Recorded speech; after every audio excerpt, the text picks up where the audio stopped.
Bonjour chers téléspectateurs et bienvenue dans Groupe Plan Église, une émission qui donne la parole aux organisations religieuses afin de parler de leur spiritualité, de leur histoire et de leur apostolat. Pour ce premier numéro, nous avons avec nous les sœurs de Notre-Dame de l'Église. À ma gauche, la sœur Eugène Kizito Koué et Mazro. Et à ma droite, la sœur Antoinette Emmanuel Adiabou. Alors mes sœurs, bonjour et bienvenue. Sœur Kizito, nous allons aller aux origines même de la communauté. Dites-nous qui sont les sœurs de Notre-Dame de l'Église. Faites-nous juste une petite historique de la communauté. Voilà, merci beaucoup. Donc c'est un institut de droit diocésain fondé par Monseigneur Joseph Strebler. C'était un missionnaire, un fils de la Société des missions africains, donc SMA. Il était le premier archevêque de Lomé. Donc il avait commencé déjà dans le nord, et puis quand il a été affecté sur Lomé, donc il a continué dans le sud. Et alors il a envoyé les premières vocations sur le Bénin et à Calavi, chez les sœurs, les oblates, maintenant on les appelle les oblates catéchistes du Bénin. Oui. Donc ce qui fait que, bon, quand il a fondé notre congrégation, c'était hier, le 15 août 1952. Il a signé l'érection de la congrégation. Et c'est vraiment à cette date-là que nous sommes nés.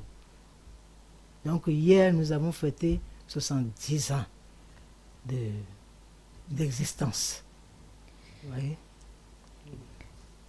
Ok, à part le Togo, vous êtes présente sûrement que dans d'autres pays aussi vous êtes. Et sur quel continent, exactement dans combien de pays et sur quel continent vous vous présentez? Nous sommes dans plusieurs pays. Déjà, nous sommes au Togo. Nous avons divisé notre présence en 2 régions. La région du Nord, là nous avons 7 communautés. La région du Sud, nous avons 29 communautés. Voilà. Donc, mais nous sommes en mission. En Afrique, nous avons 6 communautés. C'est-à-dire 2 communautés au Ghana. C'est-à-dire à Tema, une communauté, à Damango, une communauté aussi. Nous sommes au Bénin, à Natitengu, une communauté. Nous sommes en Côte d'Ivoire, une communauté à Abidjan. Et nous sommes au Tchad, 2 communautés, Bongor et Damali. Voilà. Donc, mais en Europe, nous sommes en Europe aussi, 4 communautés. Une communauté en Italie, et Mansemanu, une communauté. En France, 2 communautés, Évry et Saint-Étienne. Et en Allemagne, Hambourg. Voilà. Ok, merci ma soeur pour ces éclaircissements. Nous allons poursuivre notre émission juste après cette petite pause jingle.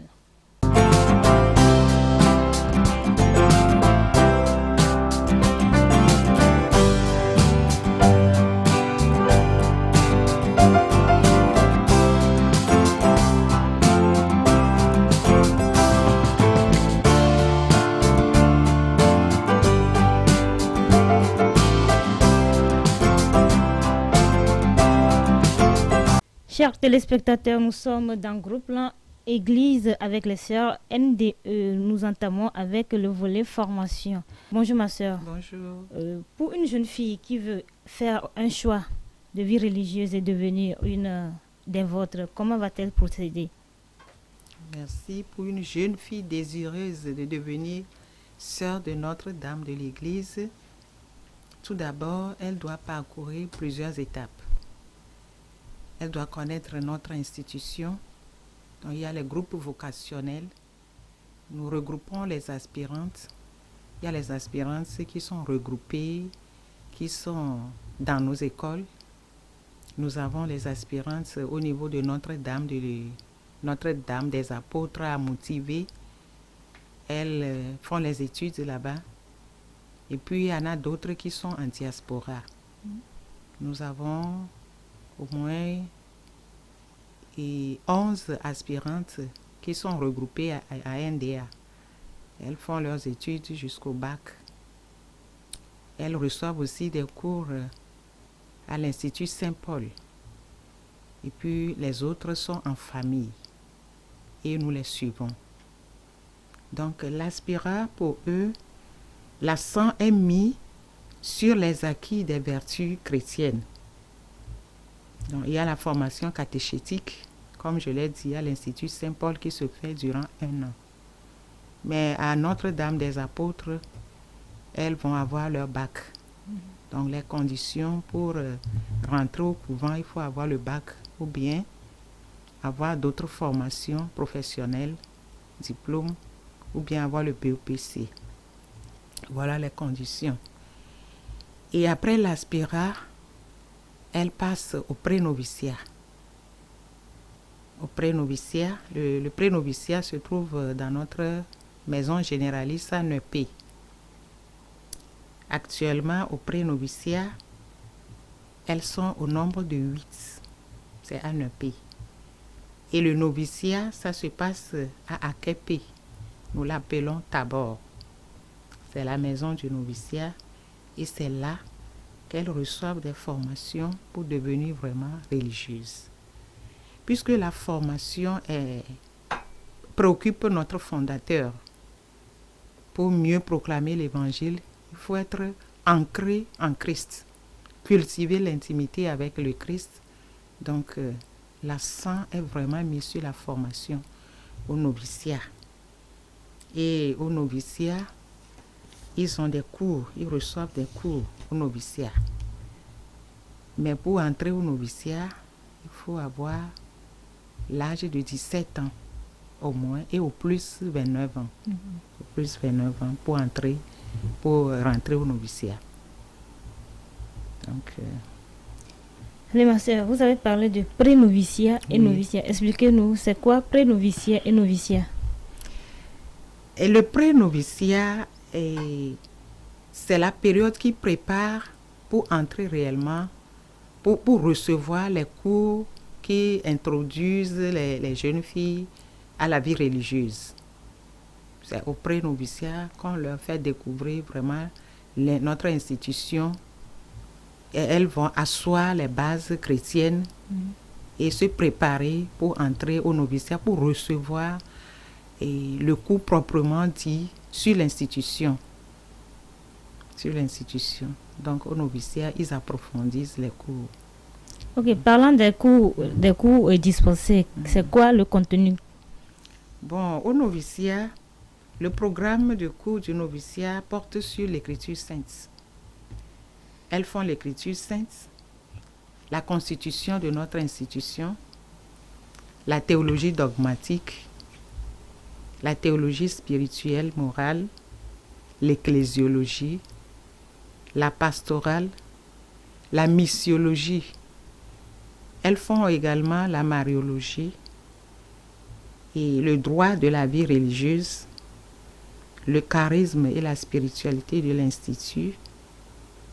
Elles font également l'histoire du fondateur de l'Institut, la liturgie qui fait notre vie, l'anthropologie, la communication sociale. Elles étudient aussi les langues. Elles doivent connaître les langues dans lesquelles elles iront proclamer l'Évangile. D'abord, notre langue du milieu, l'évé. L'anglais aussi, puisque nous faisons partie des pays anglophones. À l'étranger, en Europe, elles apprennent aussi l'allemand, l'anglais, l'italien aussi. Nous sommes en Italie. Et si possible aussi le latin. C'est ça. Ok, dites-nous, ma soeur, la formation dure combien d'années? Bon, la formation au pré-noviciat, c'est 1 année. Au noviciat même, c'est 2 ans. Avec 1 année canonique ferme. 2 ans. Après 2 ans, Après le noviciat, 2 ans, elles font la première profession religieuse. Et la première profession religieuse dure 6 ans au minimum et 9 ans au maximum pour avoir les vœux perpétuels. Voilà. Alors, sœur Antoinette, qu'est-ce qui est délivré à la fin de la formation après tout ce que vous avez énuméré comme cours dispensés aux jeunes filles? Qu'est-ce qui est délivré à la fin?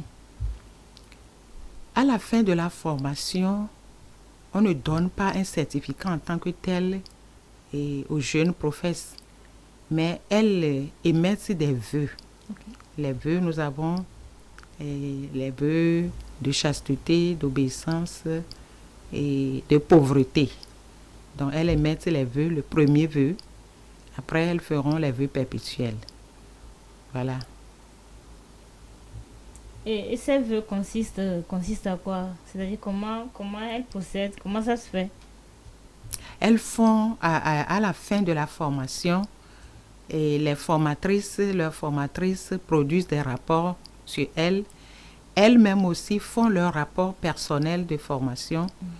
Et il revient à la supérieure générale et son conseil de décider de l'admission de ces jeunes dans notre institution. Si elles sont vraiment aptes, on les accueille dans l'institution. Et il y a le rapport de la maîtresse de novice et son propre rapport qui vont à l'équipe dirigeante. Après étude, on les admet au premier vœu. Ok, juste après la formation, elles font les vœux ou elles peuvent attendre ou le faire dans telle année, combien d'années, je ne sais pas. Si après la formation et le rapport qui accompagne la novice répond à nos exigences, elles seront acceptées. Dans le cas contraire, on peut leur demander de reprendre le noviciat pour bien ancrer ce qu'ils ont déjà étudié, approfondir l'intimité avec le Christ pour mieux vivre leur apostolat lorsqu'ils seront dans la vie religieuse. D'accord, ma soeur, vous avez parlé de vœux de chasteté, de pauvreté. Expliquez-nous un peu plus, ou bien c'est interdit? Ça n'est pas interdit. Le vœu de pauvreté, une religieuse, celle qui s'engage à suivre le Christ, doit tout abandonner. Abandonner, ce n'est pas abandonner en tant que tel, avoir l'esprit de pauvreté, appartenir à une institution. Tout ce qui m'appartient appartient à l'institution aussi. Le Christ est pauvre. Riche qu'il était, il s'est rendu pauvre pour nous enrichir. Donc nous allons emboîter ses pas. Le vœu de pauvreté. Et en communauté aussi, la mise en commun de nos richesses intellectuelles, spirituelles, font que nous vivons le vœu de pauvreté. Le vœu d'obéissance, nous ne nous appartenons plus. Nous ne nous appartenons plus dans la vie religieuse. Donc, nous sommes à la disposition de nos supérieurs hiérarchiques.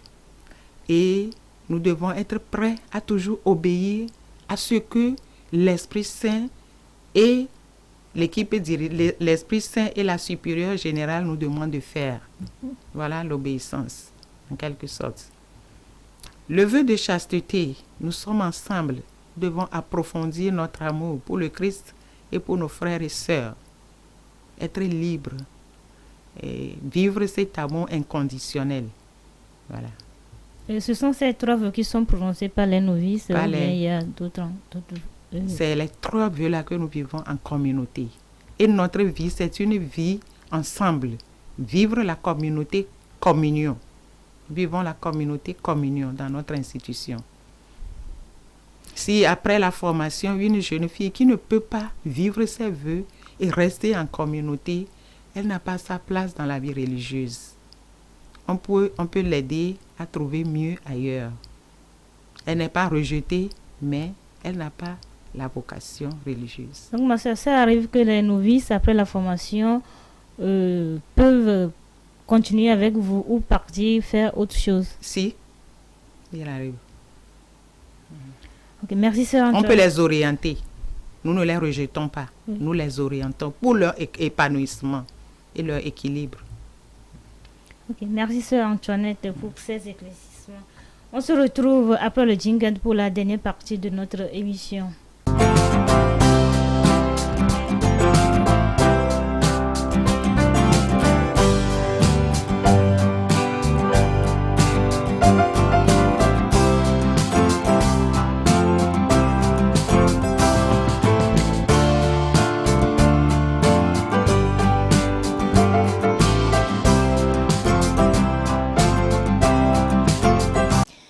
Alors, sœur Kizito, je reviens vers vous pour un peu plus de précision sur l'historique de la communauté. Oui, c'est-à-dire que quand l'évêque, notre archevêque nous a fondés, c'était sous le nom de Petite Servante des 5 heures de Jésus et de Marie. Après le concile, son successeur, Monseigneur Robert Casimir Dosset-Agneron, c'est lui qui a pris sa place et il lui a emboîté le pas. Ce qui fait que il a demandé que les forces vives de toutes les congrégations qui ont la même spiritualité que ce que nous vivons à Nuépé rejoignent les sœurs de Nuépé et nous changeons complètement de nom de telle sorte que celles qui vont venir et celles qui sont là sachent que c'est du nouveau. Ce n'est pas quelqu'un ne laisse pas sa congrégation pour intégrer une autre congrégation. Non, c'est une nouvelle congrégation que nous formons. Et c'est à ce moment-là qu'il a donné le nom de Sœur de Notre-Dame de l'Église. Et il a présenté au fondateur. Le fondateur était vraiment vivant, donc il avait accepté. Et lui-même en parle dans sa présentation. D'accord, merci ma sœur. Merci beaucoup. Sœur Antoinette, dites-nous, les lieux de formation, c'est où on peut se faire former? Pour les lieux de formation, il faut d'abord s'adresser aux sœurs. Les sœurs, dans les communautés, il y a les responsables de communautés qui s'occupent, chacune des sœurs s'occupe de la vocation. Mais c'est la responsable de communauté qui accueille d'abord la jeune fille désireuse de devenir religieuse, l'accompagne dans les groupes vocationnels, les journées augustiniennes, portes ouvertes, et puis dans les masses médias, la jeune fille doit se faire connaître à la paroisse. Elle peut être présentée par le curé, ou bien la sœur même connaît la jeune fille et l'aide, et la dirige jusqu'à l'aspirat. J'allais oublier quelque chose. Après la formation au noviciat, lorsque la jeune fille a terminé la formation au noviciat, elle rentre dans les communautés pour faire le stage de 6 mois. C'est après le stage que le rapport du lieu de stage, son propre rapport, le rapport de la maîtresse de novice l'accompagne pour l'admission. Voilà. D'accord, merci ma soeur pour ces précisions. On se retrouve après le jingle pour la dernière partie de notre émission.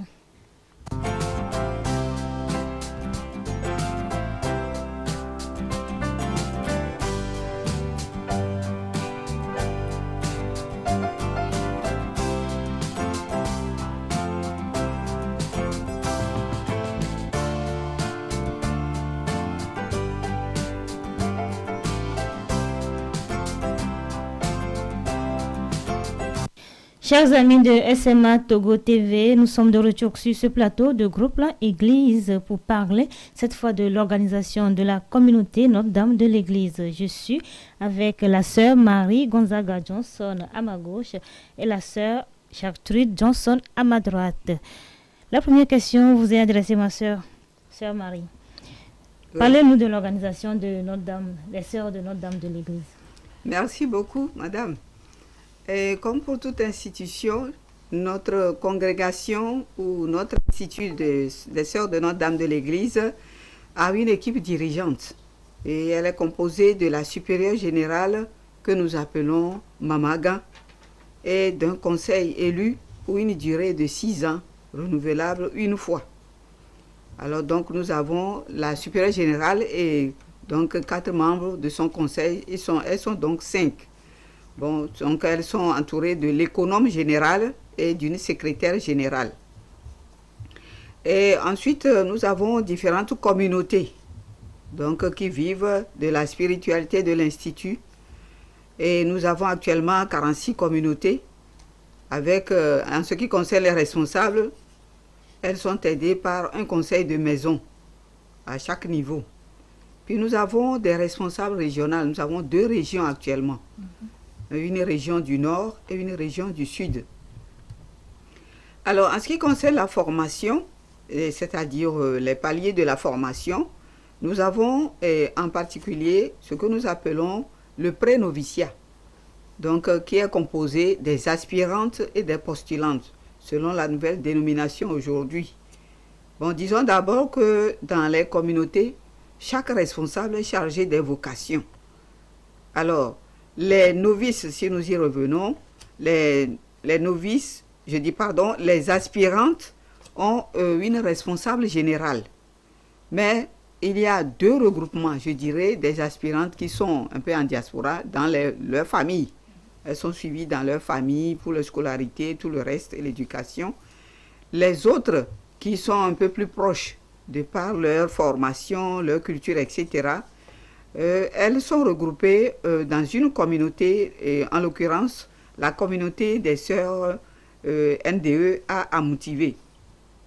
Elles ont une responsable, la responsable de cette communauté qui s'en charge, mais au nom de cette responsable générale des aspirantes et au nom de la supérieure générale. Et nous avons les novices qui forment l'étape avant les vœux. Donc les novices ont une maîtresse des novices. Elle se trouve à Akepe, à 3 km de Nouépé. Puis nous avons donc les professes, celles qui font les premiers vœux, les vœux temporaires. Ceci qui peut durer de 6 à 9 ans. Bon, elles ne sont pas, comme on l'avait dit tout à l'heure, elles ne sont pas regroupées dans une seule communauté. Elles sont réparties dans les communautés pour donc participer à la vie des communautés, partager leurs expériences. Par contre, il y a une des maisons actuellement où on a regroupé certains pour une certaine ligne de formation. Et cette maison, c'est ce que nous appelons COJP2.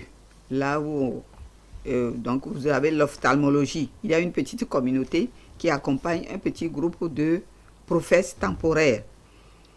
Et nous avons dans les communautés des responsables qui sont chargés non seulement des vocations, mais aussi d'autres structures qui peuvent aider à l'évolution de l'Institut.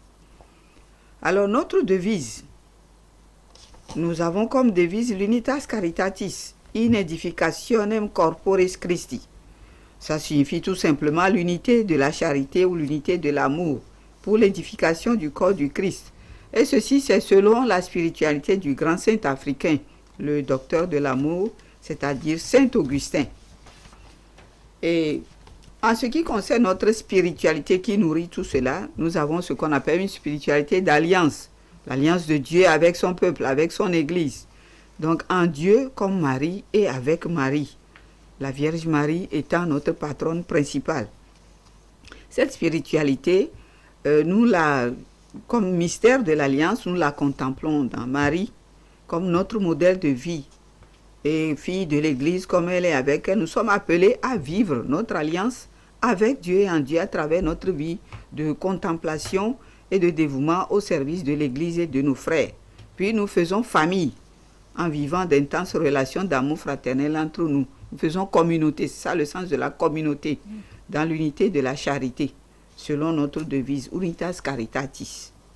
Et puis nous avons ce qui nourrit, ce qui ressort de cette spiritualité. Les deux sont comme des tandems pour etc. Donc, nous sommes des religieuses contemplatives dans l'action, comme nous l'avons dit, de par ce charisme qui est caractérisé par la communauté-communion. nous sommes en communion les uns les autres à l'exemple de la Sainte Trinité, où chacun a sa place. Et tous ensemble, nous faisons la promotion de la communauté et de l'Institut. Alors, qu'est-ce que ce charisme, qu'est-ce qui ressort particulièrement? C'est la promotion intégrale de la personne humaine. Donc, toute la personne humaine est prise en compte. Spécialement la personne de la jeune fille et de la femme, pour tout restaurer dans le Christ. Rapidement, nous parlons de nos œuvres, si vous permettez. Oui. Nous avons l'éducation de la jeunesse, spécialement de la jeune fille, par l'enseignement à tous les niveaux.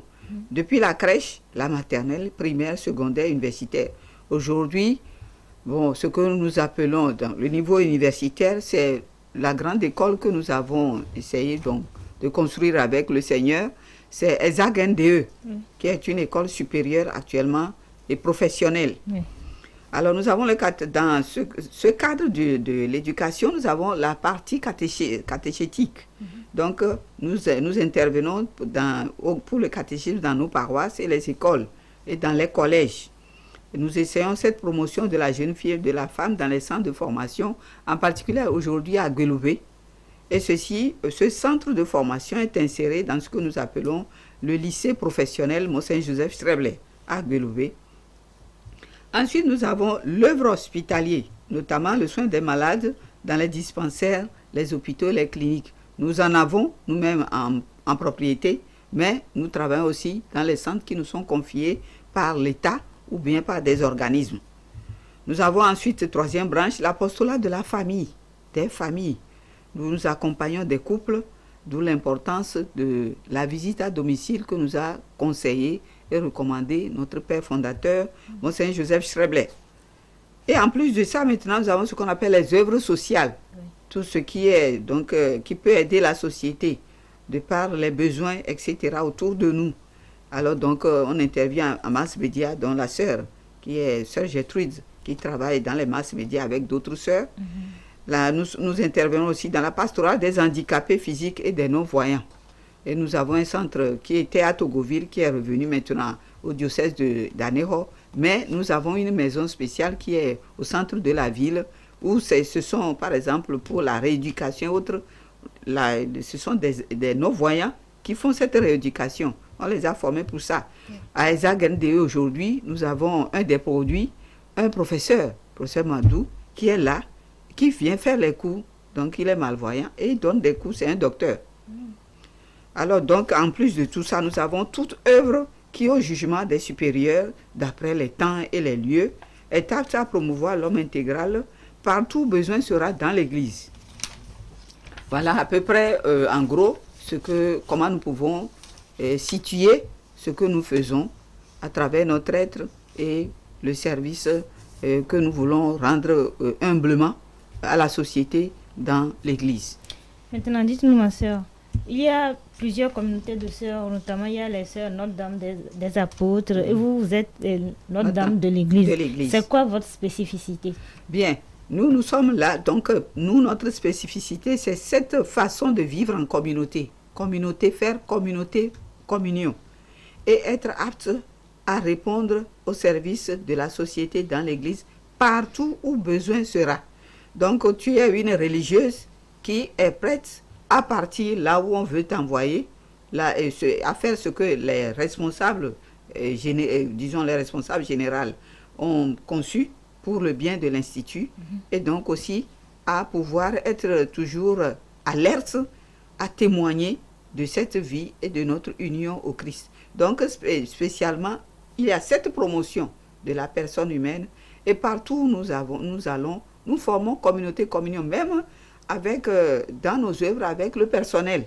Quand nous allons quelque part, pour nous, dans notre tête, c'est une famille. Donc, l'employé, comme nous-mêmes, nous sommes ensemble.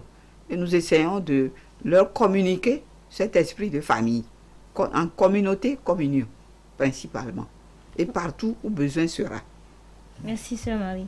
Une dernière question pour la sœur Gertrude. Dites-nous, quel héritage les sœurs de Notre-Dame de l'Église laissent pour l'Église? Oui. Alors, quand on parle d'héritage, cela veut dire qu'on laisse quelque chose à quelqu'un pour l'aider à continuer sa vie, par exemple.